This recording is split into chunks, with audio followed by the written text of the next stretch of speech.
আজকে 9 নভেম্বর তিতলির জন্মদিন। তাই জন্য আজকে একটু স্পেশাল কিছু রান্না হচ্ছে। তো অন্যবার 5 রকম ভাজা, ডাল, শুক্তো ওর পছন্দের রান্নাগুলোই করা হয়। ও শুক্তো, তারপরে মোচা, থোর, কচু শাক এগুলো খেতে ভীষণ ভালোবাসে। কিন্তু এবছর বললো যে আমি পোলাও খাবো আর মাটন কষা খাবো।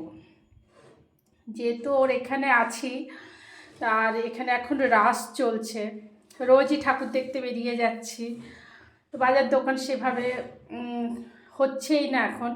তার উপরে বাবানি, আর এই শুক্তো বলো, 5 রকম ভাজা, এগুলো একটু গুছিয়ে বাজার করতে হয়। আর আমাদের বাজার যাওয়া হচ্ছে না, তো ওই জন্য বললো কি না, ওইসব রান্না করতে হবে না, যখন আমি হলদিয়া যাব তখন তুমি আমাকে এইগুলো করে খাইও। এখন তুমি পোলাও আর মটন কষা মানে আমাকে করে খাওয়াও। তো ঘরেই এগুলো মোটামুটি চাল, কাজু, কিশমিশ এগুলো সব ছিল।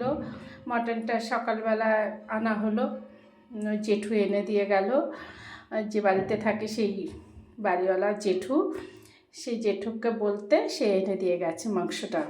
মাংসটা দই দিয়ে মাখিয়ে টাখিয়ে রেখেছি। আর এদিকে পোলাওটা আগে করে নিচ্ছি। পোলাওটা একটু ঠান্ডা হলে বেশ, খুব গরম গরম হলে একটু গলে গলে মতন যায়, কিন্তু একটু ঠান্ডা হতে দিলে বেশ একটু ঝরঝরের মতন হয়। তাই জন্য পোলাওটা আগে করে নিচ্ছি। পোলাওটা সব হয়ে গেছে, এবার গরম জল দিলাম, দিয়ে এটাকে এখন 10 মিনিটের জন্য ঢাকা দিয়ে রেখে দেবো। আর এদিকে মাংসটা ম্যারিনেশন করে রেখে দিয়েছি। জাস্ট মশলাগুলো এখন এবারে একটু কাটাকুটি করব। তো এই আজকে দুপুরের মেনু। আর কী করা যায়, বাবাও নেই বাড়িতে, বাবা আসছে, হলদিয়া থেকে আসছে, তো সেই জন্য ওর পছন্দেরই আজকে মেনু করতেই হবে। আর ও চিংড়ি মাছ খেতে ভালোবাসে, তাই একটুখানি, ও জানে না, অল্প করে একটু চিংড়ি মাছ এনে আমি চিংড়ি পোস্ত করেছি। আর এদিকে এত দেরি হয়ে গেছে না, তাই জন্য মাটনটা আর দেখাতে পারলাম না। তো হয়ে গেছে, মাটনটা একদম কষা করেছি। তো এইবারে, আর এদিকে ওর বাবা এসে গেছে, আর ও অফিস থেকে চলে এসেছে। বাবা তাই ওকে এখন হ্যাপি বার্থডে করতে লজ্জা পাচ্ছে।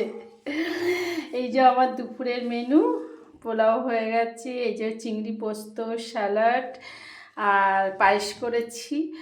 অনেকেই বলে যে মেয়েদের জন্মদিনে নাকি চালের পায়েস করতে নেই। তা আমি মনে করি ছেলে বা মেয়ে যাই হোক, সবই তো সন্তান। তো ছেলের জন্মদিনে যদি আমি পায়েস করতে পারি, তো মেয়ের জন্মদিনে কেন পারবো না?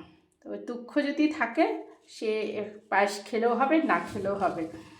তা আমি এখন থালা সাজিয়ে দিয়েছি। আর ও কি লজ্জা পাচ্ছে, যত বড় মানে এখনও একটু লজ্জা পায় জন্মদিন করতে গেলে।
আমার সকল বন্ধুদের বলবো ওকে একটু আশীর্বাদ করুন, সবাই যেন ভালো থাকে, সুস্থ থাকে।